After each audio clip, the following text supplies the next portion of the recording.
There we go.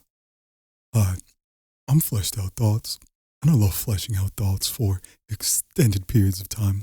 I'm building a full-stack e-commerce platform for digital products and software services with Next.js and Supabase. This series is about the architectural decisions behind the platform, what I built, why I built it that way, and what I do differently.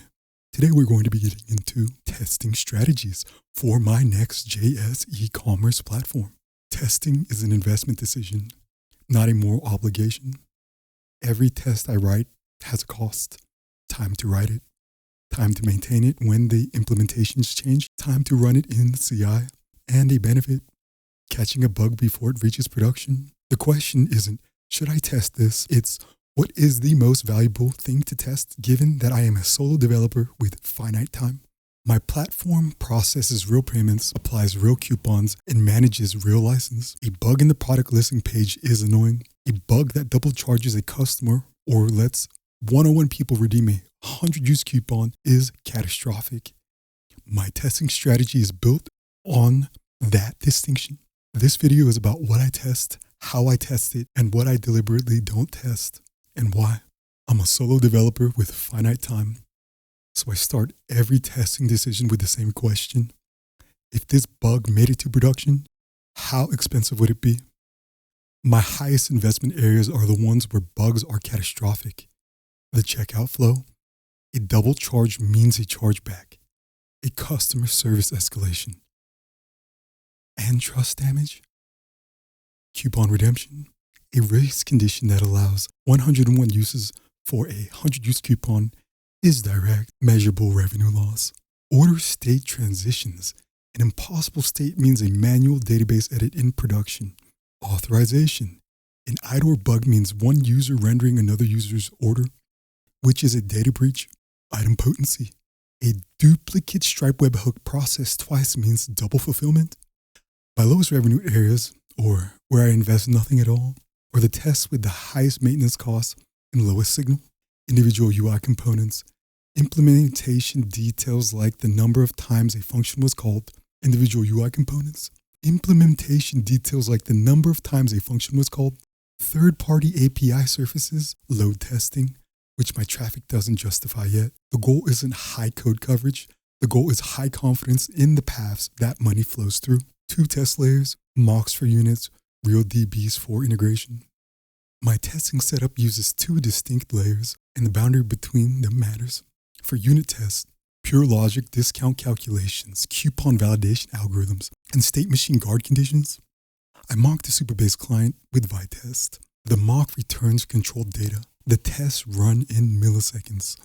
No network, no database, no setup. This is the right layer for testing business logic in isolation. For integration tests, anything that needs to verify that the database actually enforces my invariants, I use a real local Supabase instance started via the CLI. This is a real Postgres database with all migrations applied, all my RLS policies active, all my triggers and functions, all my unique constraints. When I test a checkout flow at this layer, the test creates a real cart row, calls the real server action, and queries the real database to verify the order was created correctly. Why does the local Supabase matter?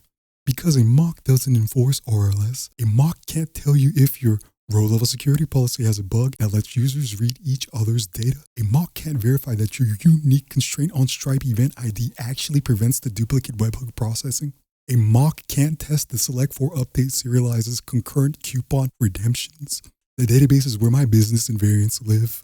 Integration tests are the only way to verify them. The 5-step server action test pattern. Server actions are the primary mutation layer on my platform. Every coupon application, every state transition goes through one. These are the highest value tests I write. Every server action test follows the same 5-step structure. Step 1. Seed the test data. Create the minimum data needed. A test user, a product, a cart with items. I insert directly into the database using the Supabase client, bypassing server actions for setup. Each test uses unique identifiers with random suffix, so no 2 tests collide. Step 2. Call the server action. Invoke the action with the test input. For authenticated actions, I set up a Supabase client with the test user session. Step 3. Assert the structured result. Assert the structured result. Check that the action returned the expected success or error shape. For success, does return data match expectations? For errors, is the error code correct? Step 4. Assert the database state. Query the database directly to verify the side effects. Was an order row created with the correct status? Was a coupon usage count incremented by exactly 17? Was an order event row inserted? Step 5. Clean up. Delete all the test data in reverse foreign key dependency order. Order events before orders, card items before cards. If the task crashes and cleanup doesn't run, the next run creates fresh data with new unique identifiers and still works. The 5 steps are the same for every server action test. Consistency makes tests easy to write and easy to read. State machine testing, transition grid. State machines are unusually testable because the valid transitions are explicitly defined in a table. The test suite writes itself from that table. The transition grid shows every pair of states. From draft to pending payment is valid. From draft directly to paid is not. For every green check mark in the grid, I have a test that calls transition order status, asserts the transition succeeds, and verifies the new status in the database. For every red X, I have a test that calls the function, asserts that it returns an error. That's the test that prevents a late arriving Stripe webhook from resurrecting a canceled order. The concurrent transition test is the most important one in the suite. I create an order in pending payment, then fire a Stripe payment webhook and a cancellation request simultaneously using promise.all. Exactly one must succeed. The other must block and read the new state. If both succeed, select for update is not working.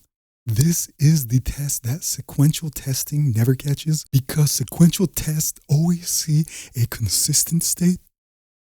Testing idempotency and concurrency. Idempotency testing has 2 levels, sequential and concurrent. Sequential idempotency is what I have today. The same idempotency key called twice returns the same result without creating duplicate records.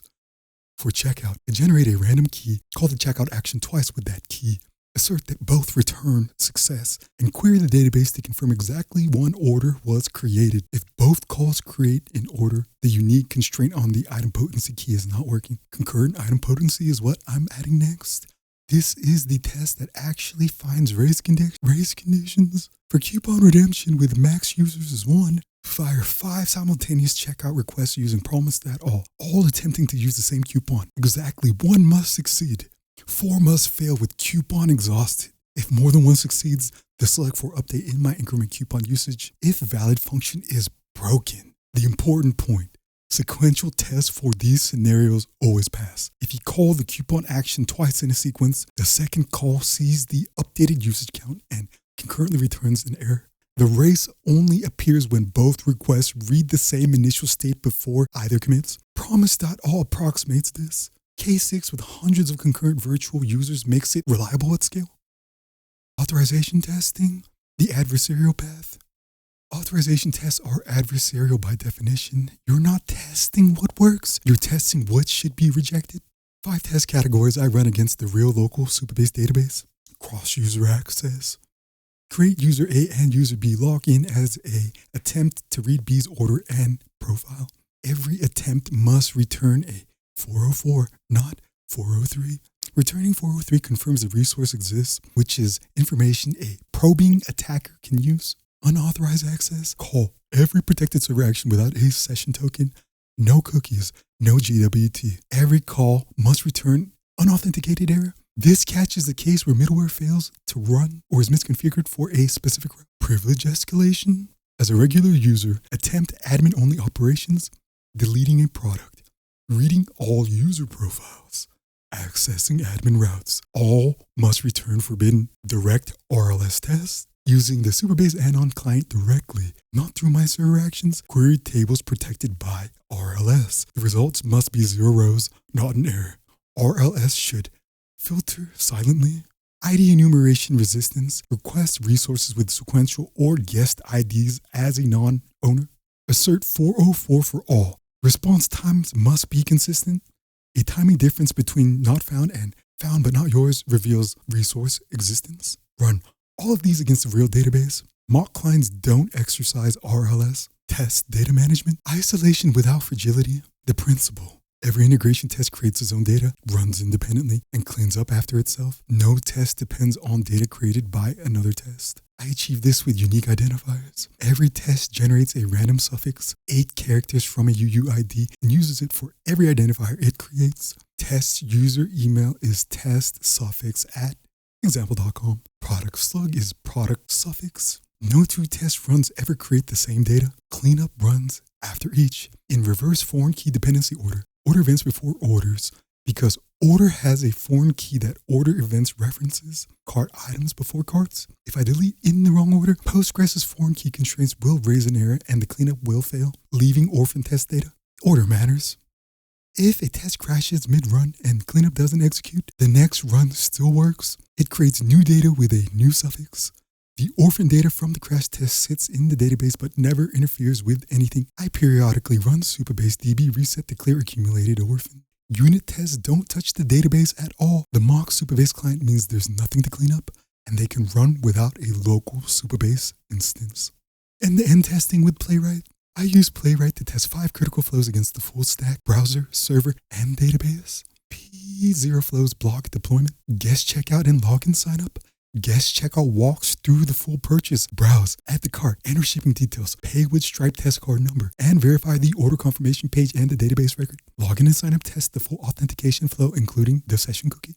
P1 flows are investigated before deployment, coupon application during checkout, admin product creation, and the download page after a digital product purchase. What these tests don't cover: individual UI components in isolation. A test that asserts a button has the correct CSS class has the highest maintenance cost of any test I could write. It breaks every time the design changes, even when the functionality is correct. The Playwright tests verify that the button works, which is the only thing that matters, unless you're, the style guy. What I don't test and why? The tests I don't write are deliberate decisions. Individual UI components. A test that checks a button renders with the correct class has high maintenance costs and low signal. If the button looks wrong, I'll see it in development immediately. Implementation details. Tests that count how many times a mock was called or assert on the internal structure of a React hook. They break every time I refactor, even when the observable behavior is completely correct. Test what the system does, not how it does it. Third-party API internals. Stripe's API works as documented.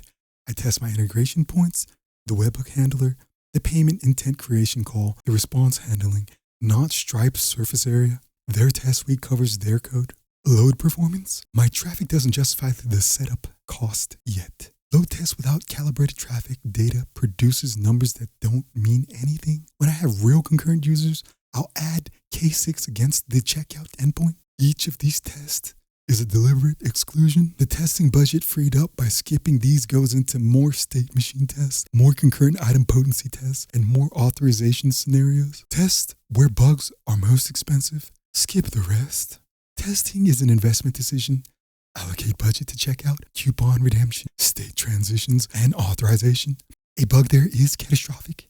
A bug in the product listing page is annoying. 2 layers. Mock for pure logic. Fast. Isolated, no database needed, and real Supabase 4 integration tests that verify RLS, constraints, and transactions. The database is where invariants live. Test it directly, please. The 5-step server action pattern: seed, call, assert, result, assert database state, clean up. The same structure for every test. Unique identifiers per test. Clean up in reverse foreign key order. State machine testing. Every valid transition tested, every rejected transition asserted, every terminal state locked, plus 1 concurrent test with promise.all to verify select for update serialization. Sequential tests always pass, concurrent tests find the races. What I don't test: UI component internals, implementation details, third-party API surfaces, load. Each exclusion is deliberate. Playwright end-to-end covers the full stack for critical flows. For a client, testing on this platform is allocation-driven, not coverage-driven. The checkout flow, coupon redemption, state machine transition, and authorization are tested with integration tests against a real local Supabase instance. Sequential and concurrent idempotency tests cover the race conditions that sequentially testing never catches. Playwright end-to-end covers the critical paths before every deployment. Unfleshed out thoughts. I'm building a full-stack e-commerce platform for digital products and software services with Next.js and Supabase. If you're thinking through testing, strategy, test data management, or CI pipeline design for your own platform, reach out. I'm open to freelance projects and architecture reviews. The full post is linked in the description below. Complete test suite code, Playwright configuration, and state machine test matrix.